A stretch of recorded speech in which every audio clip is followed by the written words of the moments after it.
ఇస్తాయి.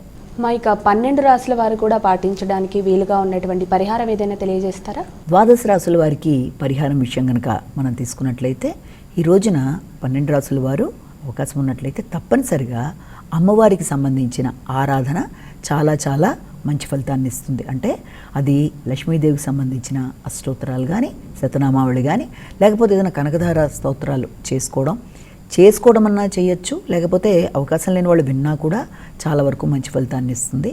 కాబట్టి అవకాశం ఉన్నవాళ్ళు ఇంకా తప్పనిసరిగా ఏదైనా ఒక దేవాలయానికి వెళ్ళాలి అనుకుంటే అమ్మవారికి సంబంధించిన దేవాలయాలు కూడా మంచి ఇది ఇస్తుంది. కనుక ఆర్థిక సంబంధమైన విషయాలలోనూ, ఆలోచనలకు సంబంధించిన విషయాల్లోనూ, శాంతి మొదలైన వాటికి సంబంధించిన వాటికి ఇది ఎంతో అనుకూలంగా ఉంటుంది. కనుక ఈ విషయంలో కొంచెం ఆలోచన చేయొచ్చు.